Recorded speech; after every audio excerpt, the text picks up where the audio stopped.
ঝুঁকে গেছে পুষ্পা। এবার কি হবে? আইনের হাত যে অনেক লম্বা, এবার কি টের পাচ্ছেন প্রভাবশালীরা? এই প্রশ্নটা দিয়ে আজকের প্রতিবেদন শুরু করা হচ্ছে। কারণ ফলতার পুনর্নির্বাচন 21শে মে, 26-এর ভোটের আগে থেকে প্রত্যেকের নজর ছিল ফলতায়।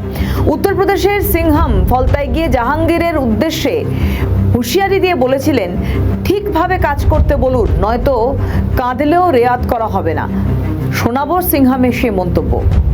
आसपास के जितने भी लोग हैं अच्छी तरह से समझ लें कि अगर किसी ने बदमाशी करी तो उनका कायदे से इलाज किया जाएगा। फिर अगर कहीं से खबर आ गई कि किसी ने कोई खुराफात करने की, किसी को परेशान करने की कोशिश की है, तो फिर उसकी खबर फिर अच्छे से लेंगे हम। ये जहांगीर के घर वाले भी खड़े हैं, उसको बता देना कायदे से। ये बार बार जो खबरें आ रही हैं कि उसके लोग धमका रहे हैं, तो फिर अच्छे से खबर लेंगे, फिर बाद में रोना पछताना मत। সিংহামের এই মন্তব্যের পর সাংবাদিকদের মুখোমুখি হয়ে ফলতার তৃণমূল প্রার্থী জাহাঙ্গীর খান বলেছিলেন, পুষ্পা ঝুঁকেগা নেহি। জাহাঙ্গীরের এই মন্তব্যে রীতিমতো সরগরম হয়েছিল রাজ্য রাজনীতি।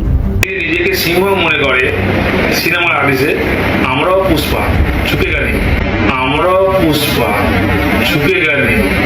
শুনলেন নিশ্চয়ই।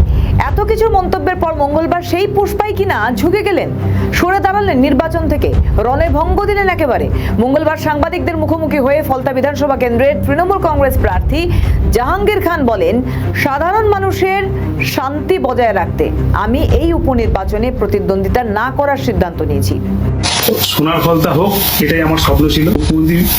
মুখ্যমন্ত্রী ফলতা উন্নয়নের জন্য স্পেশাল প্যাকেজ দিচ্ছে, জন্য আমি আগামী 21শে মে যে রিপোল আছে, সেই রিপোলের কন্টেস্ট থেকে আমি নিজেকে দূরে সরিয়ে দিলাম।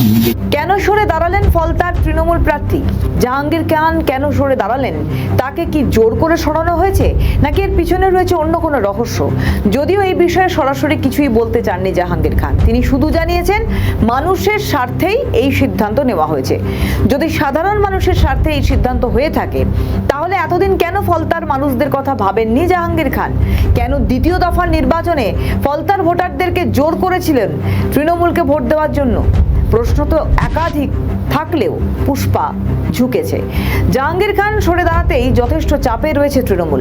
বিরোধীরা বলছে, অভিষেক বন্দ্যোপাধ্যায়ের ডান হাত জাহাঙ্গীর খান। তৃণমূলের যুবরাজও কার্যত ভয়ে রয়েছেন, কারণ দলের নেতারা তো মুখ খুলছেনই। অন্যদিকে জাহাঙ্গীরও সরে দাঁড়ালো পুনর্নির্বাচন থেকে। কি হবে ফলতার ভোটে? তৃণমূল নেতৃত্বরা চিন্তিত।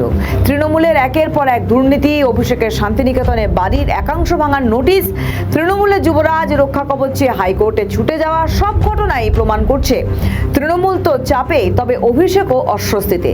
নিজে সবটা বুঝতে পেরেই কি হাইকোর্টে ছুটেছিলেন তৃণমূলের সেকেন্ড ইন কমান্ড? সব পরিস্থিতি থেকে কিভাবে নিজেকে সামলাবেন অভিষেক বন্দ্যোপাধ্যায়, নজর থাকবে।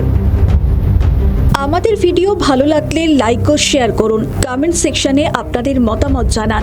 আরও ভিডিও পেতে আমাদের চ্যানেলটিকে সাবস্ক্রাইব করুন এবং প্রতি মুহূর্তে খবরের আপডেট পেতে প্রেস করুন বেল আইকন।